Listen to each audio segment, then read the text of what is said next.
think you're a pro at multitasking? Well, so did I, yet for years I wore that badge of honor and got, well, nowhere. I was a busy emergency physician, but never productive. Now I've tossed it out and I've adopted a new strategy, and here's the exact blueprint that tripled my productivity the day I said no more to multitasking. Hey friends, if you're new here, I'm Dr. Harry Crease. I'm an emergency physician with almost 20 years of experience, as well as a certified high performance coach, helping today's early career physicians create the habits to become tomorrow's leaders. Now, as you go through your workday seeing patient after patient after patient, do you find yourself on, well, autopilot? Do you not even think of things anymore? Have you gone through your day and noticed that you virtually completed, well, nothing of value? Not anything personally of value, nothing professionally of value. Well, I certainly felt this way, and as an emergency physician, I'm no stranger to this. It feels that much of my day involves putting out fires. That's the crux of what I do. I put out fires, and I'm being pulled in 5, 6, 7, 8 directions because, well, that's how I was taught. To be an exceptional emergency physician, I was taught you must be able to multitask. That's what a great emergency physician does. But, well, as I've gotten older and maybe even wiser, I've actually studied the work habits of the elite, the high performers. I've interviewed some of the highest performers across different industries, and I found that not only does it work, but it actually slows you down. Now, in today's digital age, the temptation to juggle multiple tasks simultaneously is stronger than ever. There's that pull, and I can surely feel it, especially when I'm working in the emergency department too. Whether it's responding to an email that just has to get done right now, or while attending a meeting, or checking your social media while you're trying to complete a work project, or what happens to me a lot is I'm eating my sandwich while I'm dictating on my workstation. Many of us pride ourselves on multitasking. Many of us, especially as emergency physicians or as physicians in general, so we pride ourselves on multitasking. But is this really the best way to get things done? Well, I want you to understand this concept of task switching.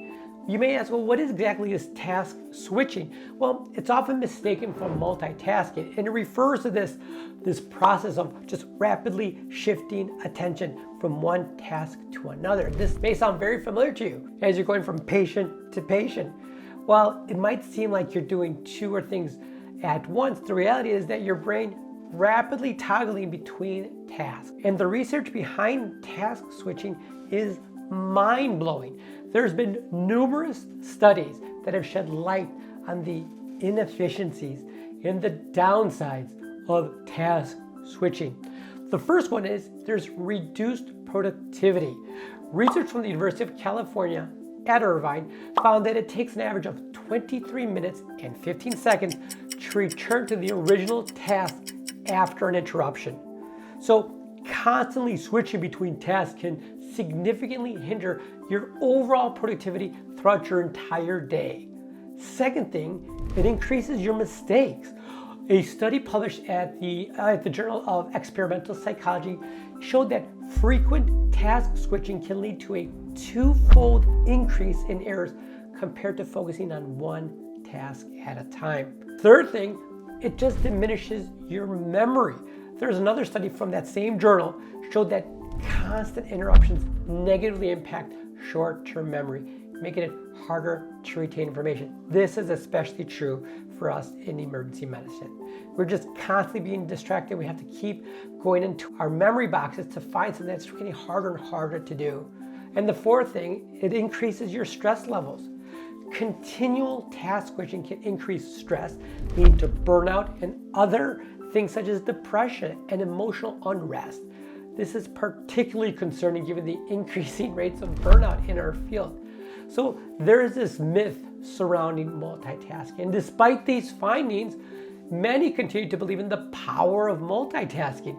The truth is, our brains are not designed to handle multiple tasks at once. What we perceive as multitasking is really just our brains just quickly switching between tasks, which results in errors, inefficiencies, and really higher potential of just unrest, just brain unrest.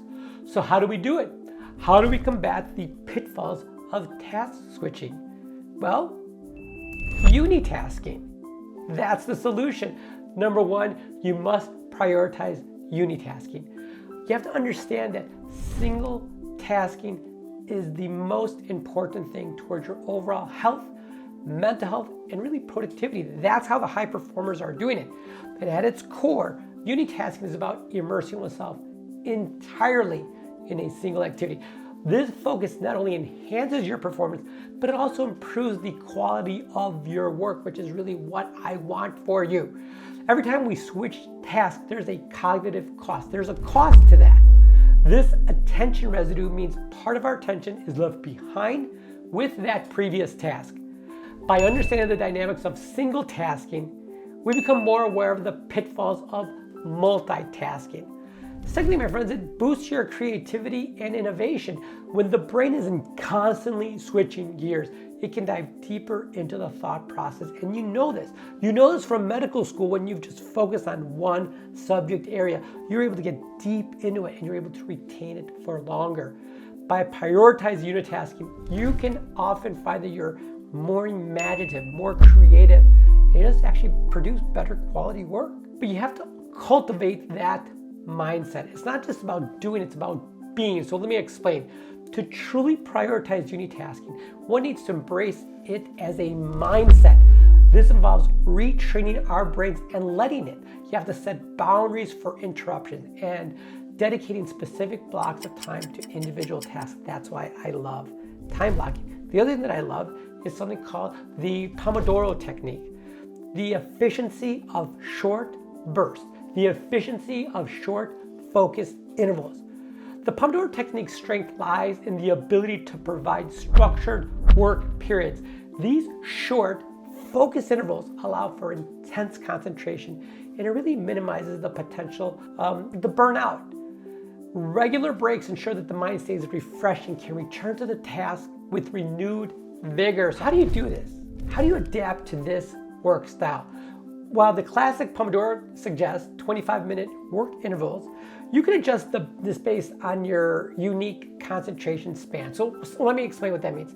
Some find that 45-minute work intervals are more effective, while others find 15-minute short bursts. For me, I love 45 minutes. 15 is just too narrow for me. I can't get as much done as I can with the 45-minute burst. So how do you complement it? Well, if you're gonna go do 45 minutes, well then you complement it with a little bit of a break, a little bit of a 10, 15-minute break top. Use that break period to stand up to stretch. For me, I've got a kettlebell right beside me and I lift it with doing standing squats. I do 20 of those, I do 20 push-ups, and I run up my stairs 10 times. That takes me about 5 minutes, and then I actually just doodle for 5 more minutes. I love doing that because it just gets my brain away from the task at hand, and when I come back to it, I am ready to go. The third thing, my friend, is you have to limit distractions. Understanding the nature of distractions in our social media age, in our digital age, distractions come in various forms, and you know what they are. It's your smartphone and it's your background noise. It's this constant buzz of information that's just coming into our minds. Distractions are your enemy. Recognizing that your distractions triggers can be the first step toward addressing them. So you have to understand that, shoot, if my phone is always beside me, I'm gonna always kind of look for it. So get rid of it or put it on do not disturb mode.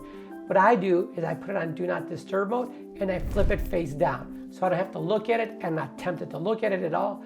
I just don't care during that dedicated time. So here's what I do. I dedicate a specific time in a specific area for focused work. For me, it's my office. It is my sanctuary. I have a very clutter-free desk and I have a beautiful window to my right and I am ready to work. Just entering this space for me gets my mind focused.